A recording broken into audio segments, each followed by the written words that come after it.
तो यूएस में काम कर रहे H1B वीजा होल्डर्स के पति और पत्नी यानी कि H4 वीजा होल्डर्स के लिए एक अच्छी खबर, एक गुड न्यूज सामने आ रही है। जिन लोगों को EAD यानी कि वर्क परमिट मिलता है, उनके लिए फिर से ऑटोमेटिक रिन्यूअल शुरू हो सकता है। तो क्या है पूरा मामला, चलिए आपको सब कुछ डिटेल में बताते हैं। नमस्कार, मैं हूं आपके साथ प्रेरणा कौशिक।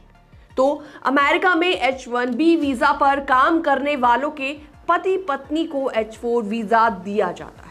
कुछ H4 होल्डर्स को अमेरिका में जॉब करने की भी इजाजत होती है और इसके लिए उन्हें एम्प्लॉयमेंट ऑथराइजेशन डॉक्यूमेंट, जिसे EAD कहा जाता है, वो मिलता है, जिसे आम भाषा में वर्क परमिट भी कहा जाता है। लेकिन अक्टूबर में डोनाल्ड ट्रंप एडमिनिस्ट्रेशन ने एक नया नियम लागू किया है, जिसे इंटरिम फाइनल रूल कहा जाता है, और इस नियम के तहत EAD का ऑटोमेटिक रिन्यूअल बंद कर दिया गया। यानी अब EAD खत्म होते ही व्यक्ति को काम रोकना पड़ता है जब तक नया EAD हाथ में ना आ जाए।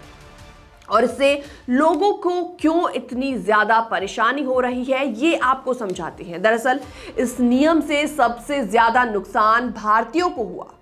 अमेरिका में 1 लाख से ज्यादा भारतीय ऐसे हैं जो कि H1B वीजा होल्डर्स के हस्बैंड वाइफ हैं और EAD पर वो काम कर रहे हैं। तो इसमें समस्या ये है कि EAD के लिए आवेदन 180 दिन पहले करना पड़ता है, लेकिन USCIS को आवेदन प्रोसेस करने में कई बार 6 महीने से ज्यादा भी लग जाते हैं। और इसी बीच अगर पुराना EAD एक्सपायर हो जाए तो व्यक्ति जॉब नहीं कर सकता। इसका मतलब ये हुआ कि हजारों लोग मजबूरी में घर बैठने को मजबूर हो गए, भले ही उनकी नौकरी तैयार हो। तो पहले क्या नियम था, आपको ये भी बताते हैं। तो पहले नियम काफी ज्यादा आसान था। अगर आपने समय पर EAD रिन्यूअल के लिए अप्लाई कर दिया है तो EAD अपने आप 540 दिनों तक एक्सटेंड हो जाता था और इस दौरान आप बिना किसी रुकावट के काम कर सकते थे। और इसी वजह से, यही वजह थी कि लोगों को नौकरी छोड़ने का डर नहीं रहता था। लेकिन नया नियम आने के बाद ये सुविधा खत्म हो गई। अब राहत की उम्मीद कैसे जगी है, आपको ये भी समझाते हैं। तो दरअसल अब डेमोक्रेटिक पार्टी के कुछ सांसदों ने इस नियम को खत्म करने की पहल की है। इन सांसदों ने कांग्रेशनल रिव्यू एक्ट, जिसे CRA भी कहा जाता है, उसके तहत एक नया प्रस्ताव पेश किया है। इस प्रस्ताव को पेश करने वालों में शामिल है एलेक्स पैडेला, जैकी रोसेन और कई अन्य सांसद। और इनका कहना है कि इस नियम से 87% EAD होल्डर्स प्रभावित हो रहे हैं। इससे अमेरिका की अर्थव्यवस्था और कंपनियों को नुकसान भी हो रहा है। तो CRA होता क्या है, सबसे पहले आप ये समझ लीजिए। तो CRA एक ऐसा तरीका है जिसके जरिए कांग्रेस किसी सरकारी नियम को रद्द कर सकती है, अगर ये तय समय में किया जाए। और अगर ये प्रस्ताव पास हो जाता है तो EAD का ऑटोमेटिक रिन्यूअल फिर से शुरू हो सकता है और फ्यूचर में सरकार ऐसा नियम दोबारा नहीं ला पाएगी।